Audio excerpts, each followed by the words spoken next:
Hello and welcome to Quantum Information for Engineers. My name is John Zheng. I hold degrees in both physics and engineering, and I have spent the past 30 years working as a telecommunications and software engineer. This background allows me to study quantum technology across the entire technology stack, from the bottom of the hardware stack to the top of the software stack. Physicists focus their attention on the bottom of the technology stack, where quantum waves serve as the information carriers.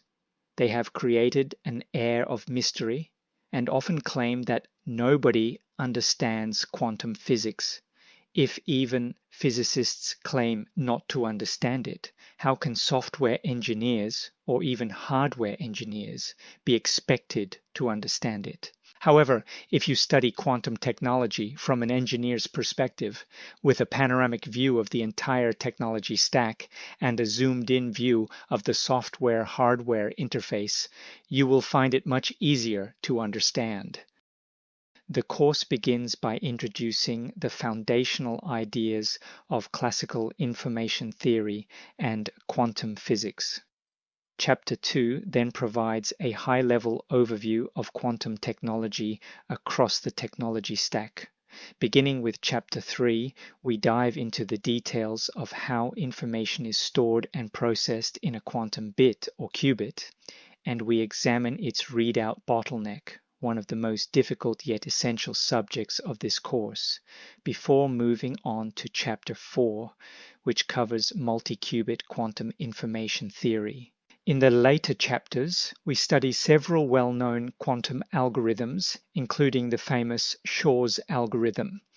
We then classify these algorithms into several design patterns, which act as conceptual bridges between real-world application problems and their concrete implementations. Some lectures in this course are narrated using my own voice, while others use a synthesized voice.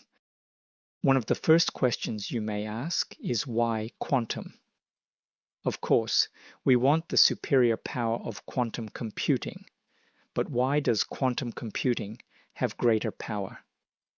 The simple answer is that quantum computing is capable of concurrent computing. The power of concurrent computing is readily understood by computer engineers. For those who are not, an analogy is panning for gold with running water. Water and gravity act on gold and sand at the same time, and the difference in their weights separates gold from sand. We will see how concurrent computing works when we delve into quantum algorithms. The most useful quantum algorithm is Shor's algorithm, designed by Peter Shor in 1995 for fast factoring of large integers. Using this algorithm, a quantum computer could break many cryptographic systems. In particular, everyone's bitcoins would be lost. If quantum computing is so powerful, what is the catch? The catch is that we cannot observe the value changes of a quantum bit or qubit, the fundamental information-carrying device, during the computation. Doing so would disturb or distort the computation. We can only measure the qubit at the end. It is like tossing a coin. We cannot observe the landing process and can only see the result once it comes to rest on the table. Reading out the correct value of a qubit is limited by a bottleneck. Much of the difficulty in designing quantum algorithms lies in finding ways to work through this bottleneck. On the other hand, this bottleneck is a boon for encrypting communication, because only the party that knows the encryption key knows how to get through the bottleneck. First, what is information? Inside our brains, information feels abstract and intangible. Outside our minds, however, it always takes a concrete form. It appears as useful symbols. In computers, and in machines more generally, information is represented by numbers. In information theory, these numbers are called codes. Some information representing numbers follow standard formats. For example, text is commonly encoded using ASCII or Unicode, while images may use JPEG encoding. If you are an application software engineer, you likely work with these codes. You also work with data. Information that does not follow a standard coding scheme is simply called data. Hardware codes provide the interface between hardware and software. Of an They are a information mathematical system. abstraction Below the of software carrier layer parameters, is the hardware allowing layer. software At the bottom engineers of the to hardware avoid layer dealing are the with information physical carriers, implementation a term details, from communication quantum theory. computing algorithms, These are media and quantum whose communication physical protocols parameters are best used to understood represent at this interface. information. For example, when we pronounce A, B, or C, combinations of sound wave parameters such as pitch or frequency and amplitude carry the sound information. In a computer, a pair of transistors forms the smallest information carrier, and their electrical voltages represent the binary numbers 0 or 1. When transmitting a picture over a Wi-Fi or cellular network, radio waves serve as the carriers. However, a software engineer does not deal directly with transistor voltages or radio waves. To interface with the hardware, he or she uses bits or bytes, which I call hardware code. Within the hardware layer, hardware code is mapped to carrier parameters.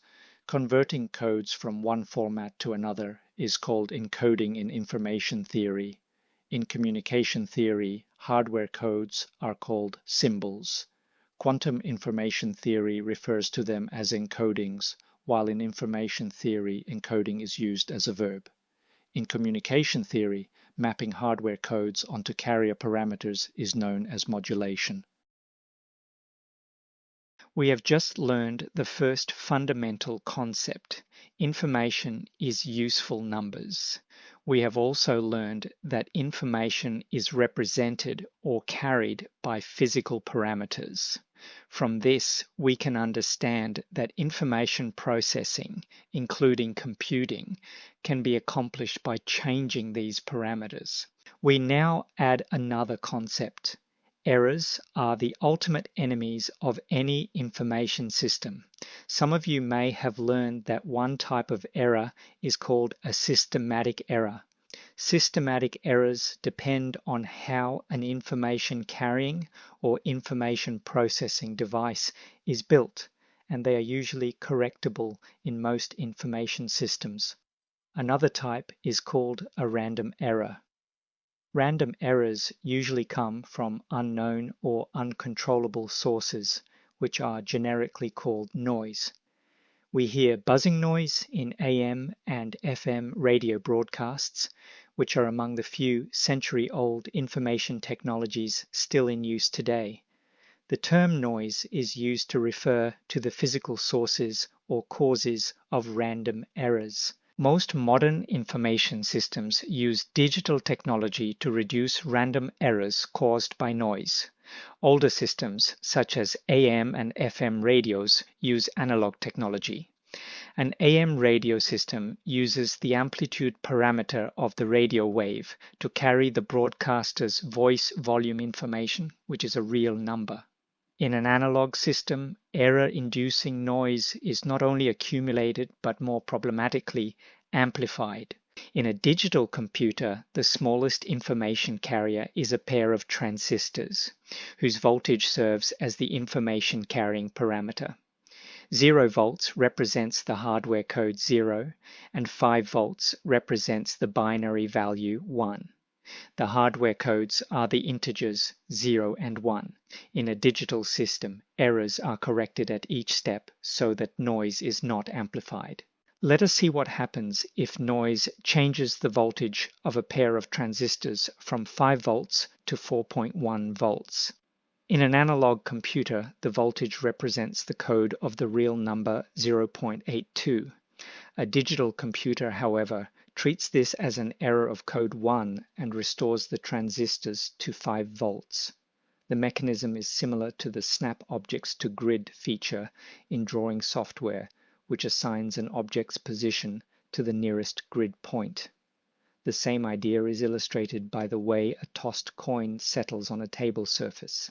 The original assumption of physicist Richard Feynman was that Ideal quantum systems do not suffer from noise. Therefore, a qubit can carry a pair of complex numbers with infinite precision and without error. Of course, the difficulty of building quantum computers lies precisely in achieving such ideal systems. Let us pause here for 2 exercise questions.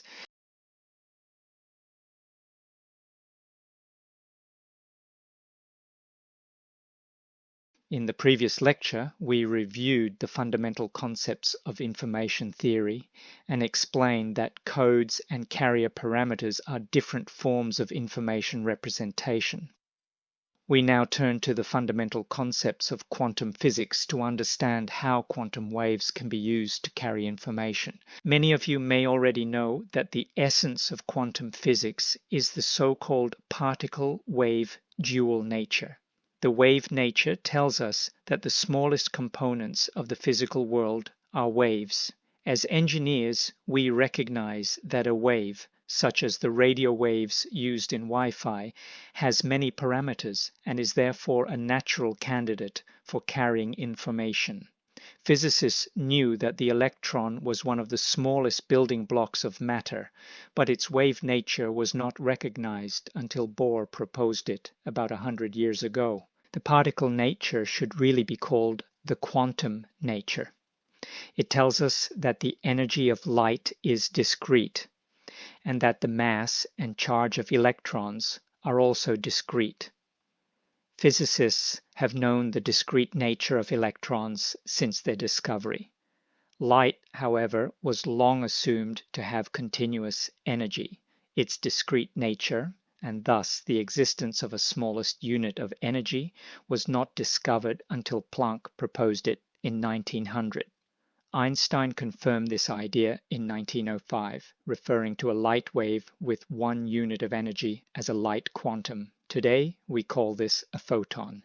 Referring to photons and electrons as particles is a historical mistake and a major source of confusion. It underlies many of the puzzles in teaching quantum physics. This is why Richard Feynman famously said that nobody understands quantum physics.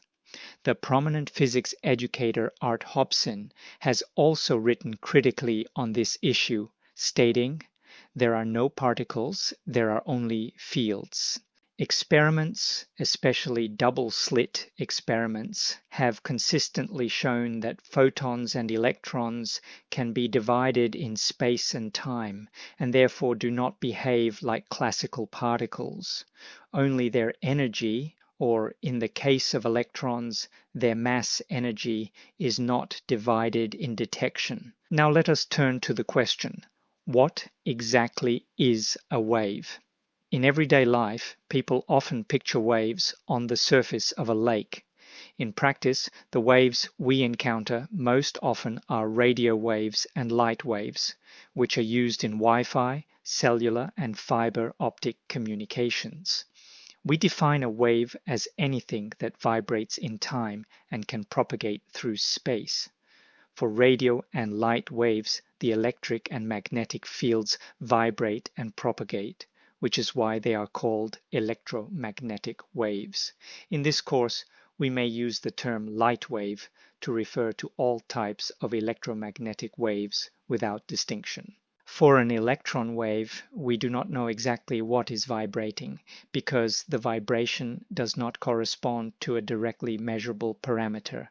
However, we do know that its vibration can resonate with that of a photon, and that it can be described by a wave function. The simplest wave exhibits sinusoidal vibration and propagation, and can be described by a sine or cosine function. For physicists, the wave function fully characterizes a wave, and much effort is devoted to solving wave equations. Engineers, on the other hand, need only focus on wave parameters, which are used to carry information. From an engineering perspective, the discrete nature of the energy or mass parameter is an attribute of a digital system, and noise and errors in that parameter are naturally eliminated. This is a major advantage of quantum technology in addition to concurrent computing. A qubit is made from either a light wave with 1 unit of energy or an electron wave with 1 unit of mass. Its wave nature provides many possible information-carrying parameters, while its quantum or discrete nature eliminates errors in its energy or mass, which is the most significant source of noise-induced errors in other information systems. Light waves and electron waves each have 6 independent parameters. The period is the time required for one full vibration.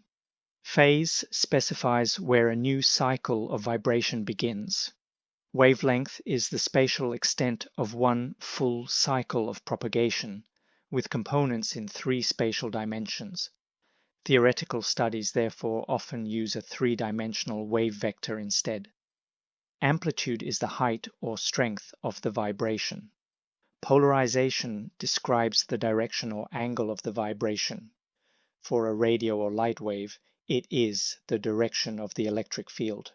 For an electron wave, the equivalent is called spin. In Wi-Fi and cellular communications, pairs of amplitude and phase values of radio waves are used to represent information. In long-distance fiber optic communication, both polarization and phase carry information. The same applies to photonic qubits, where polarization and phase serve as the information-carrying parameters. Let us pause here for 2 exercise questions.